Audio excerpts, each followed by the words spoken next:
वाक्यम मोक्ष मूलम गुरु कृपा। सदगुरु भगवान की जय। स्वामी जी महाराज की जय। शिवोहम। आज का जो सूत्र है वो गीता का पहले जो अध्याय है उसका 27वां सूत्र है। आज के सूत्र में भगवान श्री कृष्ण का अर्जुन का जो संवाद है, उस संवाद में संजय कह रहे हैं कि जब दोनों सेनाओं के बीच में अर्जुन का रथ भगवान ने खड़ा कर दिया और भगवान ने कहा कि देखो, इनको देखो जो तुमसे लड़ने आए हैं। तब अर्जुन ने देखा कि उसके मामा, उसके चाचा, उसके ताऊ, उसके जो है अन्य जो सगे संबंधी सभी उससे लड़ने के लिए वहां आतुर थे, खड़े थे। कल के सूत्र मैंने बताया कि तुम दुनिया का कोई भी कार्य करो तो तुम्हारा सहयोग मिल जाएगा, लेकिन भगवान की तरफ तुम जाने लग जाओगे तो तुम्हारे सब विरोध में खड़े हो जाएंगे। तुम्हारे परिवार के लोग, तुम्हारे रिश्तेदार, तुम्हारे नातेदार तुमको ऐसे समझाने आने लग जाएंगे, अरे क्या मूर्खता कर रहे हो, क्या बेवकूफ़ी कर रहे हो, अरे अपने को तो एक अगरबत्ती लगाना चाहिए, तुम तो रात दिन भगवान के काम में उसमें ध्यान में लगे रहते हो, इन बच्चों को कौन देखेगा, ऐसा होगा वैसा होगा, पागल हो जाओगे। तरह तरह के भय तुम्हारे दिमाग में उठाते लग जाते हैं। उसी सूत्र में आज का सूत्र है, तान समीक्ष्य स कौन्तेयः सर्वन् बन्धून् व्यवस्थितान्।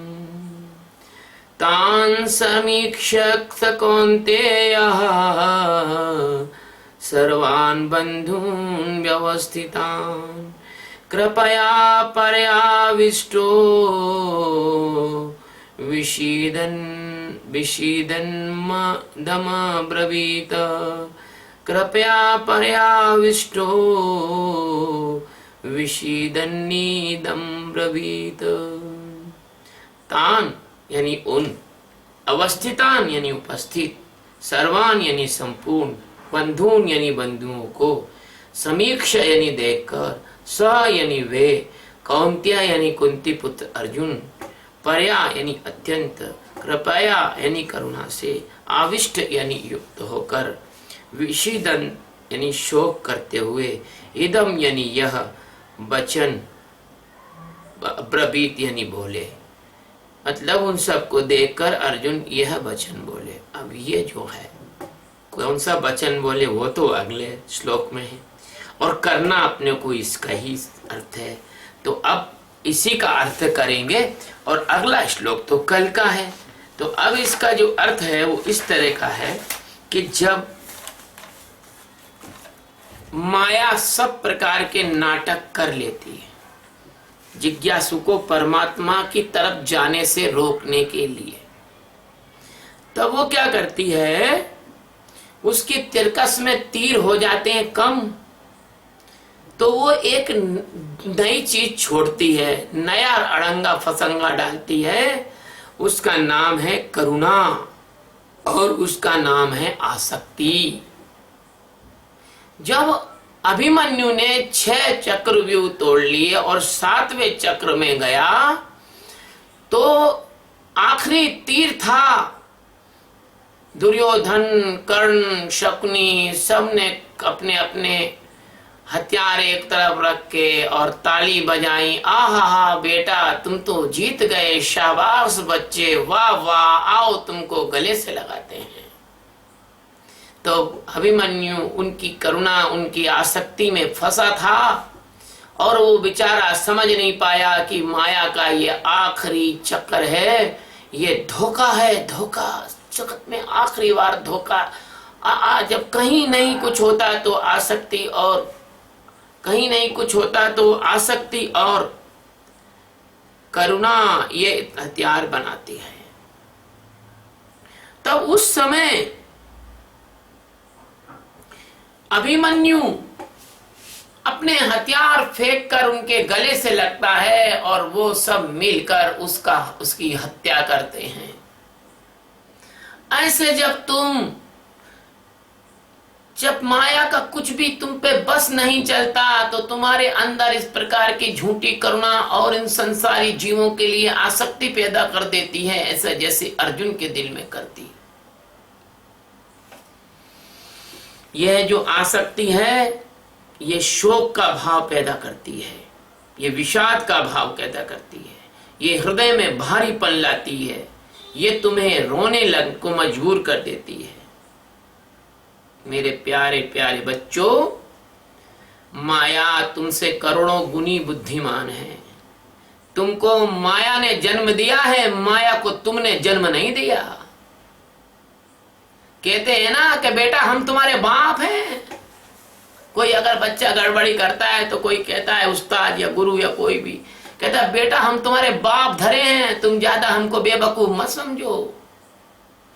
तो माया जो है तुमसे करोड़ों गुना बुद्धिमान है। वो तुम जब सदगुरु के पास जाना चाहते हो तो माया तुम्हें किसी तरह से वहां से रोकती है, जहर देती है। जहर काय का जहर देती है? तुमको वो करुणा का जहर देती है, आसक्ति का जहर देती है, और कुछ किताबें पढ़ाने लग जाती है, तुमको कुछ शंकाएं पैदा करने लग जाती हैं तुम्हारे दिमाग में। और जो अपने सगे संबंधी हैं उनसे तुम्हारे चेतनागत संबंध रहते हैं, तुम्हारी चेतना गड्ढमड्ढ है। क्या कारण है कि पुत्र बीमार हो जाता है तो पिता बेचैन हो जाता है, पुत्र बीमार होता है तो माँ बेचैन हो जाती है। माँ बीमार होती है उतना पुत्र बेचैन नहीं होता है, क्योंकि उसकी माँ के संबंध ज्यादा गहरे हैं पुत्र के साथ। एक छोटी सी बात मुझे याद आती है। एक पिता था, अपने पुत्र को कंधे पे ले जाके घुमा रहा था। डाली पे एक कौवा बैठा था, वो टकाओ। बच्चे ने पूछा पिताजी ये क्या है? उसने बेटा कौवा है। फिर थोड़ी देर बाद फिर बच्चे ने पूछा पिताजी ये क्या है? बेटा कौवा है। 50 बार बच्चे ने पूछा, पिता ने 50 बार उसको प्यार से उत्तर दिया, बेटा ये कौवा है।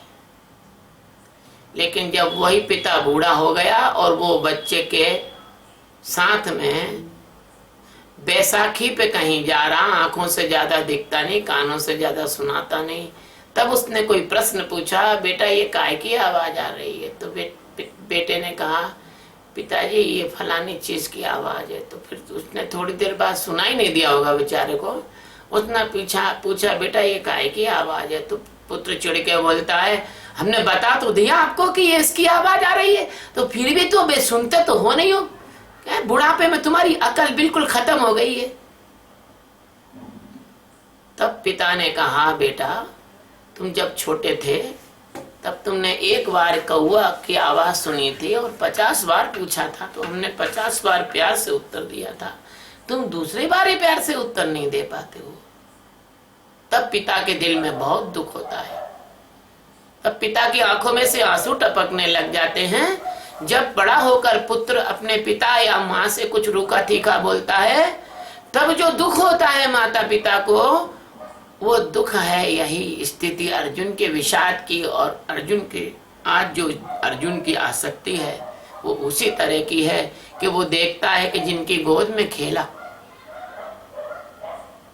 जिनसे मैंने युद्ध विद्या सीखी, जिनके मैं दौड़ के गले लगा, मेरे मामा आए, मेरे मामा आए, जिन चाचा के कंधे पर मैं चढ़ के बैठा, आज वो मेरी जान लेने यहाँ पर आए हुए।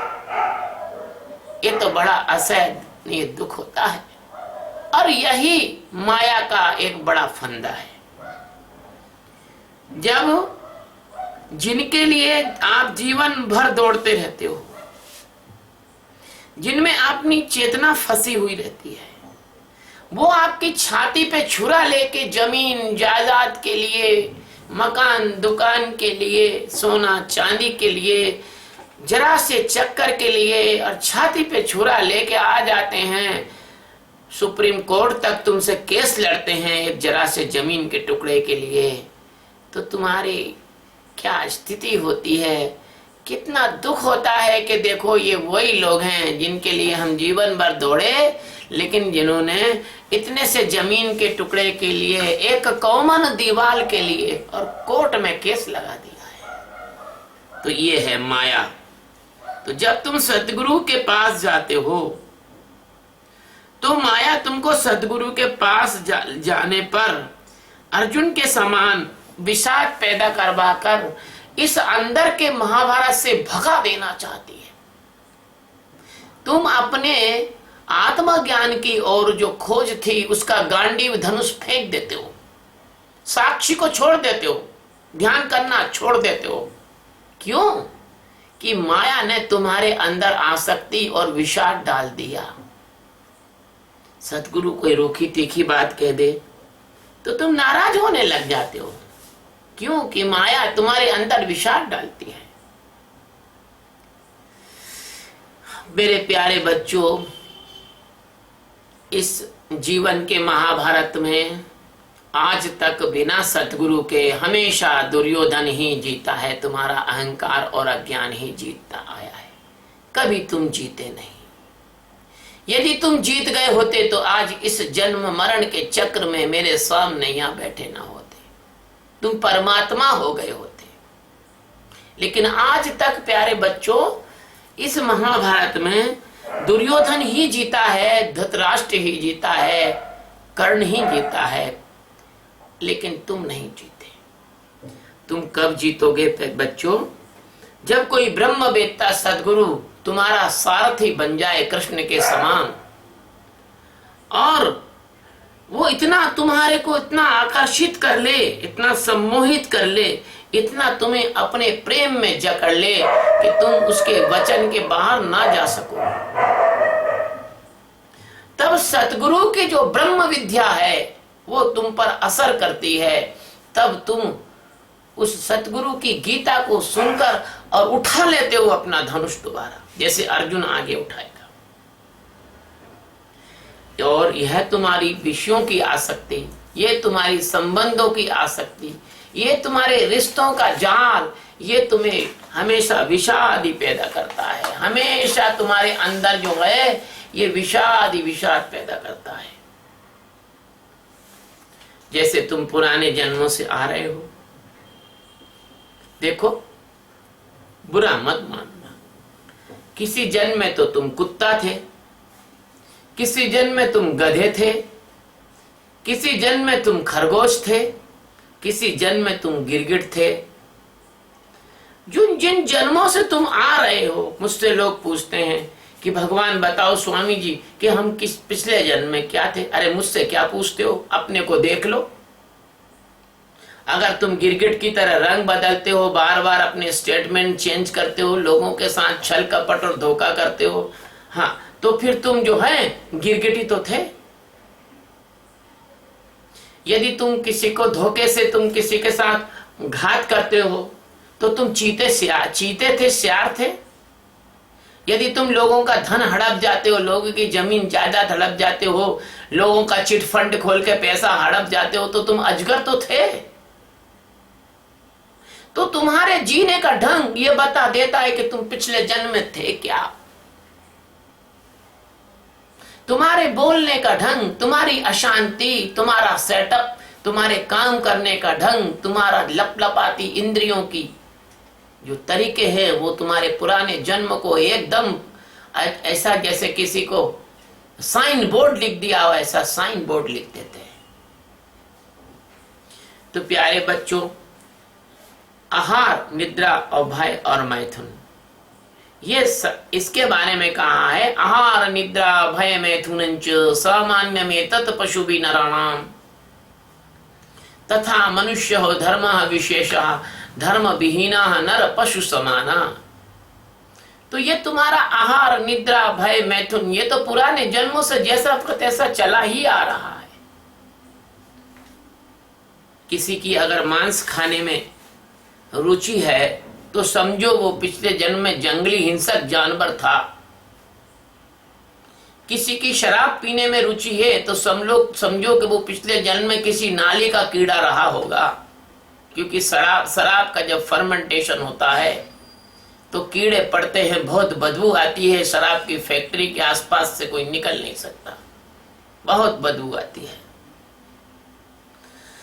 तो तुम्हारे जो अनेक जन्मों के काम हैं, क्रोध हैं, ये तुम्हें उफनती नदियां हैं, इन पे तुम बांध बनाना चाहते हो। परंतु जितना तुम काम और क्रोध को तुमने अभ्यास किया है मेरे बच्चों, अगर उसका 1/100 हिस्सा भी तुमने आत्मा राम भगवान जो अंदर बैठे हुए हैं उनको जानने के लिए प्रयास किया होता,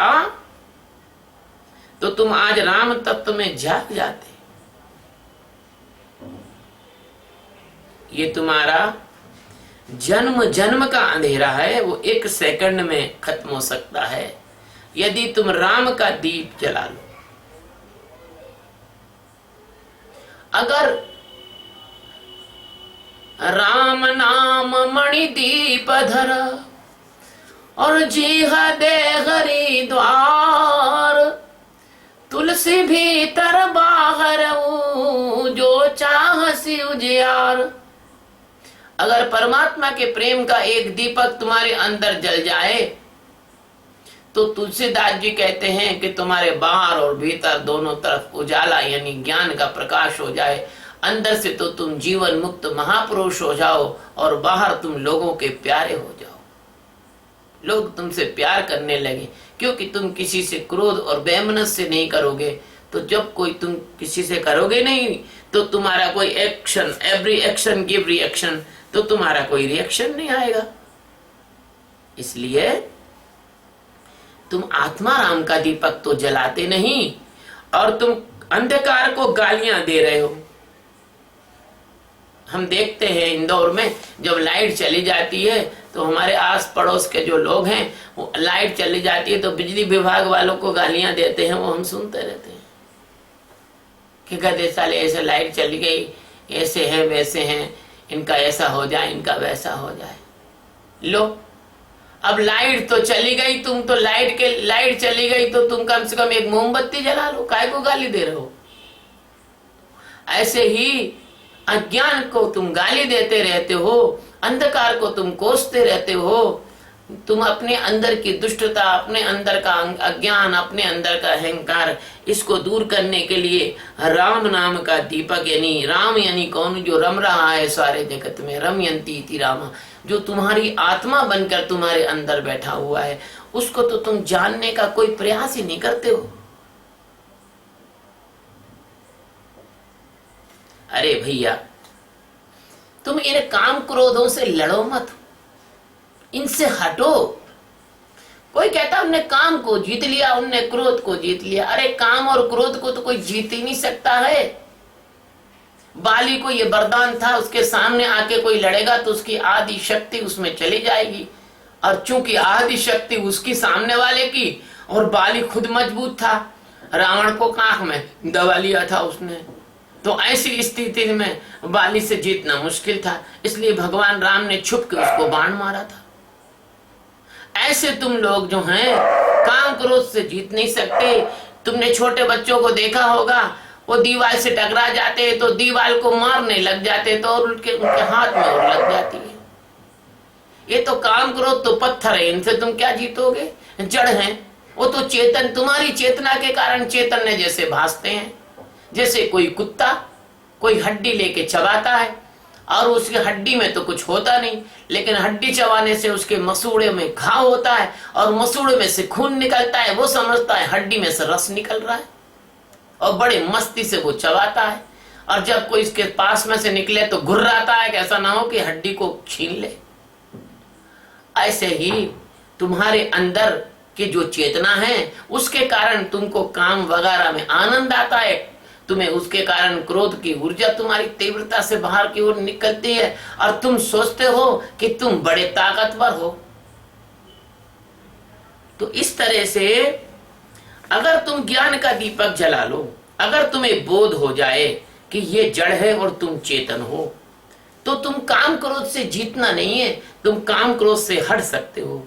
और काम क्रोध से हटने का एकमात्र उपाय है, किसी चीज से हटने का एकमात्र उपाय है, उसको तुम देख लो। देख लोगे तो वो तुमसे अलग हो जाएगी। जिसको जिसको हम देख लेते हैं वो चीज हमसे अलग होती है। और देखने का एकमात्र उपाय है जो मैं साक्षी का ध्यान कराता हूं, उससे तुम्हें देखना होगा।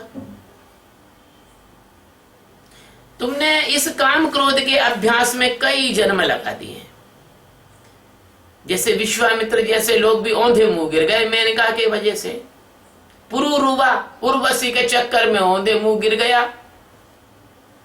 ऐसे ही तुम इनसे जीत ना पाओगे, इसलिए तुम सतगुरु के चरणों में समर्पण करके और जो ध्यान हम सिखाते हैं, अगर उस ध्यान में तुम उतर जाओ तो ये काम क्रोध तुम्हें ऐसे हो जाएंगे कि जैसे सपना टूटने के बाद और सपने का राक्षस गायब हो जाता है और आदमी जो पसीने पसीने हो रहा है और जाग के कहता अरे सपना था यार, बहुत सपना था यार, क्या करें, बड़े परेशान हो रहे। अच्छा राजू नींद खुल गई यार, अच्छा राजू नींद खुल गई यार। तो नींद से कब जागोगे प्यारे बच्चों? और नींद से जगाने के लिए ये श्लोक है।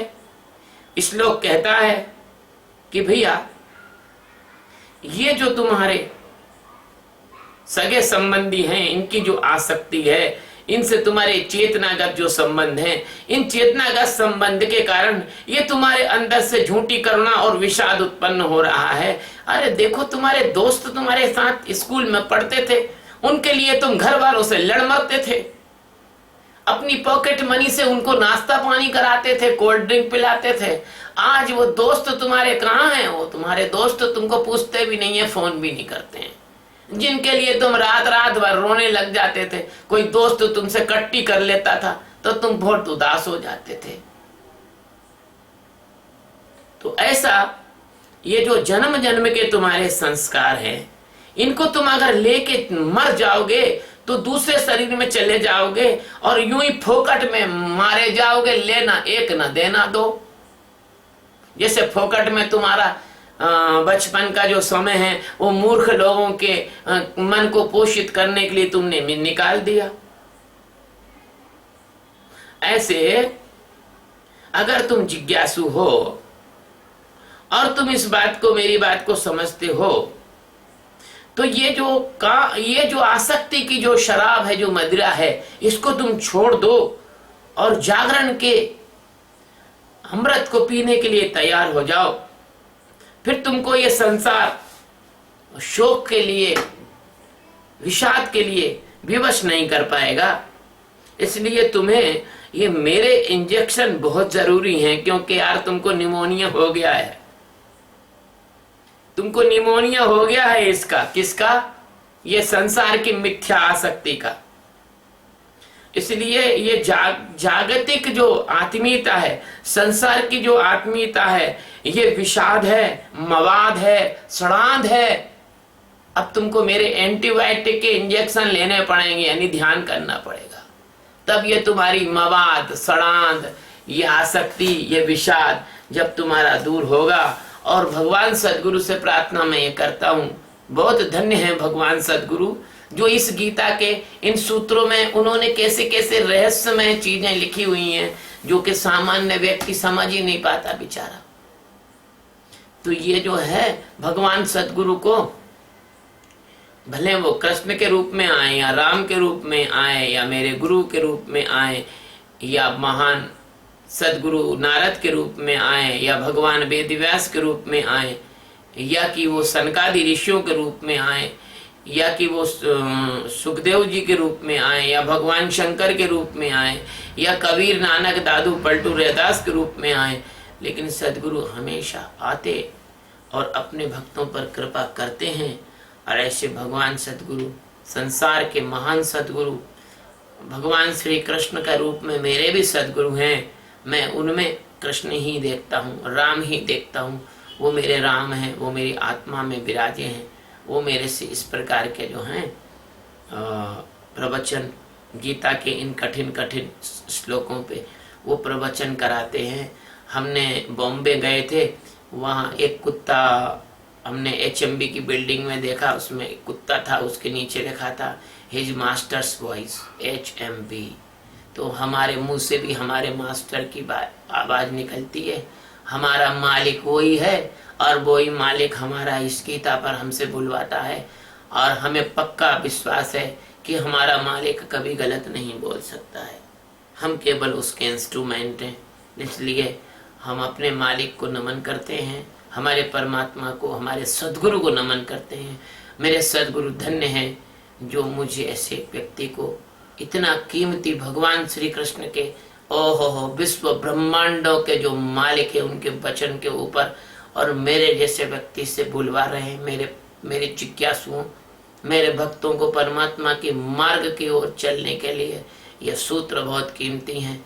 भगवान सद्गुरु श्री कृष्ण के चरणों में प्रणाम करते हुए और अपने गुरु में श्री कृष्ण को देखते हुए आज इस सूत्र का समापन करते हैं। शिवोहम।